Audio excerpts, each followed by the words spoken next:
दोस्तों, इस कहानी का शीर्षक है दर्द तो सहना है। एक बार एक मूर्तिकार अपनी छीनी और हथौड़ी से एक पत्थर को भगवान की मूर्ति का आकार देने का प्रयास कर रहा था। जैसे ही वह छीनी पर अपना हथौड़ा चलाता, वह पत्थर चिल्लाने लगता और कहने लगता कि ये क्या कर रहे हो? मुझे इतना मार क्यों रहे हो?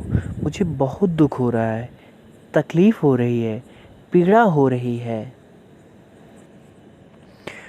मुझे अपने हाल पर छोड़ दो और यहाँ से चले जाओ। मूर्तिकार ने उस पत्थर से कहा, मुझे बहुत अच्छे से पता है कि तुम्हें बहुत ज़्यादा दर्द हो रहा है, तकलीफ़ हो रही है और तुम बहुत ही ज़्यादा पीड़ा में हो। लेकिन यदि आज तुमने इस दर्द को नहीं सहा, इस तकलीफ़ को नहीं सहा, तो जीवन भर तुम यहीं इसी प्रकार से पड़े रहोगे। मुझे पता है कि तुम में आगे बढ़ने की अपार संभावनाएं हैं। तुम एक बहुत अच्छे पत्थर हो, लेकिन यदि तुम इसी प्रकार से रहोगे तो कभी भी आगे नहीं बढ़ पाओगे। इतना कहकर मूर्तिकार औजार उठाया ही था कि पत्थर फिर चिल्लाने लगा, गिड़गिड़ाने लगा, विनती करने लगा कि मुझे अपने हाल पर छोड़ दो। मुझे पता है कि जीवन के लिए कौन सी चीज़ सही है और कौन सी चीज़ गलत है। मुझे बहुत ज़्यादा दर्द हो रहा है। अब मैं इस तकलीफ़ को बहुत ज़्यादा नहीं सह सकता। मैं जिस हाल में हूँ, उस हाल में छोड़कर मुझे तुम यहाँ से चले जाओ। उस मूर्तिकार फिर से उस पत्थर को समझाने की कोशिश की, ज़्यादा अधीर मत बनो और अपने सब्र को बनाए रखो। थोड़ी देर और इस दर्द को सहो।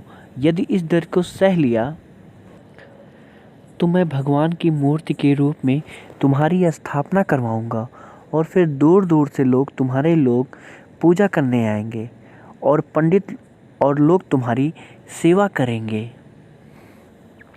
लेकिन पत्थर ने उस मूर्तिकार की एक बात नहीं मानी।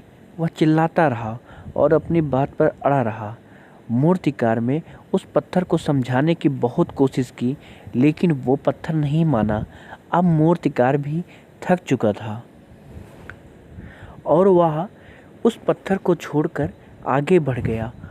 थोड़ी ही दूर जाकर देखा, एक और पत्थर, बहुत ही अच्छा पत्थर, वह पड़ा हुआ है। उसने छीनी और हथौड़ी उठाई और उस पत्थर की मूर्ति बनाने के लिए वो तैयार हो गया। मूर्तिकार ने छीनी और हथौड़ी वार दूसरे पत्थर पर जारी रखा। दूसरे पत्थर को भी दर्द हुआ, तकलीफ उससे भी हुई, लेकिन उस पत्थर ने बर्दाश्त कर लिया।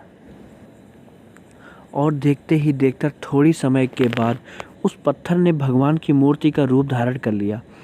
थोड़ी दिन बाद उस मूर्ति की एक मंदिर में स्थापना हो गई। धीरे धीरे करके लोग वह पूजा पाठ करने आने लगे। लोगों की मन्नतें वहाँ से पूरी होने लगी और वह मंदिर बहुत ही ज़्यादा प्रसिद्ध हो गया। अब धीरे धीरे करके दूर दूर के गांव से लोग वहाँ पूजा पाठ करने आने लगे। फिर एक दिन और उस पत्थर को उस मंदिर में लाया गया और उसे एक कोने में रख दिया गया। अब लोग आते जाते और उस पर नारियल फोड़ते। ये कोई और पत्थर नहीं, बल्कि वह पत्थर था जिसने दर्द को नहीं सहा था।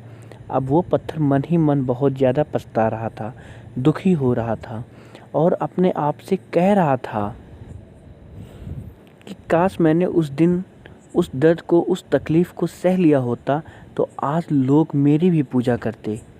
इसलिए आप भी अपने जीवन में हमेशा याद रखिएगा कि जब भी आप अपने करियर की शुरुआत में किसी काम को कर रहे हो या फिर पढ़ाई कर रहे हो या कोई भी काम कर रहे हो